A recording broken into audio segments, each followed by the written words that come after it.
E se isso traz um resultado que para a gente é satisfatório, tá ótimo. Né? Eu tenho essa dificuldade de entender por que essas pessoas têm esse complexo de Deus, assim, que, aliás, perdão, Deus, não é de Deus, né? Porque Deus, ele dá o livre-arbítrio, né? Eles têm esse complexo de juiz, de querer julgar os outros, condenar os outros e falar para os outros que, não, o que você está fazendo está errado. Peraí, mas olha para mim. Eu estou feliz, eu tenho um físico bom, eu não estou me comparando com você, não estou usando um argumento de autoridade falando que eu sei mais que você ou não sei. Quem é você ou quem você pensa que você é para chegar pondo o dedo na minha cara e falar que você sabe isso, você sabe aquilo? Por isso também eu nem dou ouvido para isso, porque deixa gritar sozinho. Aff. Muzi, existe algum estudo que fale sobre intervalo de descanso e a melhora da resposta fisiológica do músculo para a hipertrofia? Tem uma aula. Para nós tentarmos compreender qual é o mundo ideal para por um intervalo de descanso entre as séries.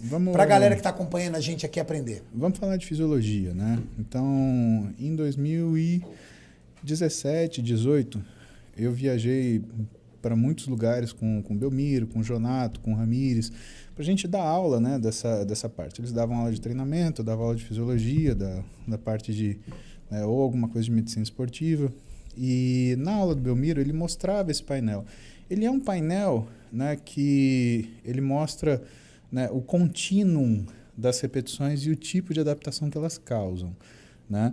E ele mostrava mais, né, que se você trabalha, de uma forma bem resumida, até 4 repetições você está trabalhando força, se você trabalha até 12 repetições, você está trabalhando favorecendo hipertrofia, né? Não que nas outras condições você não esteja favorecendo hipertrofia, né? Mas não é o principal objetivo. Então você sempre tem ganho metabólico, você sempre tem ganho de força, você sempre tem ganho hipertrófico. Porém, com baixas repetições, predomina o ganho de força, o ganho neurológico. Com repetições até 12 unidades, você tem prioridade de hipertrofia. Acima disso, você tem ganho metabólico.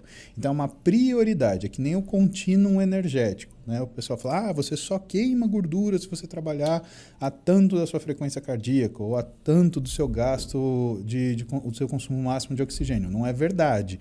Você sempre usa carboidrato, gordura e usa alguma coisa de proteína em algum momento, se o nível de estresse é muito alto, né? E usa, né, o sistema TPCP. É que nos primeiros 6 segundos predomina o sistema TPCP. Quando você passa disso, glicólise anaeróbica. Quando você passa disso, aí você já começa a entrar em beta-oxidação, em uso de gordura. Mas não é uma questão de uso exclusivo, é uma questão de predomínio.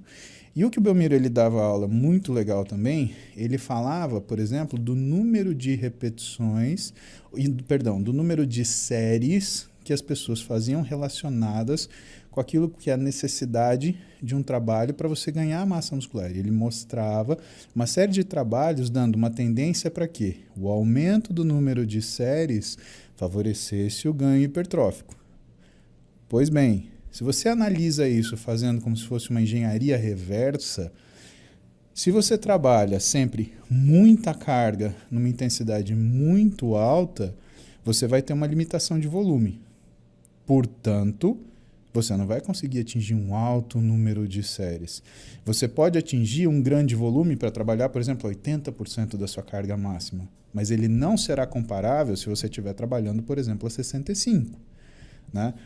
Trabalhos mais recentes, então quando você pega Jeremy Lenick, você pega Dunk, ou você pega esses pesquisadores, né, você começa a ver eles fazendo certas comparações. Então o Lenick ele tem um trabalho muito interessante onde ele mostra a comparação da quantidade de repetições, e é isso que é importante a gente salientar para o pessoal, na minha opinião. Tá? Porque é uma variação de repetições. Quando você trabalha a 70% de uma repetição máxima ou a 65% de uma repetição máxima. Tá? Então, quando você trabalha a 70% da sua carga máxima, vamos colocar do seu peso máximo, vamos colocar esse termo para ser acessível, você faz entre 10 e 20 repetições. Quando você trabalha a 35%, ou seja, você diminui a carga pela metade daquilo que você faz, você trabalha num range num alcance de repetições entre 20 a 80 repetições. Então você tem indivíduos de diversas capacidades físicas. Então você fala, uma série de 20, você não tem como afirmar, porque tem cara que vai fazer 20, mas tem cara que aguenta fazer 80 com 35%. Eu vou relembrar você de um treino que eu e você e o Júlio estávamos fazendo ali, de costas. E nós estávamos trabalhando aí na casa de 10, 15 repetições. Você chegou para mim e para o Júlio e falou assim, eu gostei desse exercício, vou fazer a última. Você fez 50 repetições. Você fez 50 repetições. Lembra? Ele fez 50 repetições. Ou seja, trata-se exclusivamente de uma individualidade Sim. biológica e uma capacidade mental. Você chegou Sim. e falou assim, eu vou fazer. Ué, Sim. até aquela hora você estava fazendo 15. Do Sim. nada você fez 50? Por quê? O range que você disse vai de 20 até 80. Exatamente. Então, e mais que isso, sabe, Renato? A gente está lidando com um sistema de múltiplas e incontáveis variáveis, que é o sistema biológico. E aí, o que entra isso? Entra, por exemplo, talvez se fosse uma semana diferente eu não conseguisse. Ou se fosse uma outra semana eu conseguisse mais. Depende do tempo que a gente está. Depende do trabalho prévio. Sei lá, o Júlio me passou um trabalho mais de força. Eu não vou conseguir fazer esse range de repetição. O Júlio me passou um trabalho de volume, eu estou fazendo 10 repetições, aliás, 10 séries de 10 repetições. Eu vou fazer esse volume de repetição, talvez fazer mais. Então o pessoal deixa de entender que a questão da capacidade física é uma coisa muito dinâmica e que por mais que você imprima um tipo de treinamento, você não tem uma situação que você está travado naquilo ali.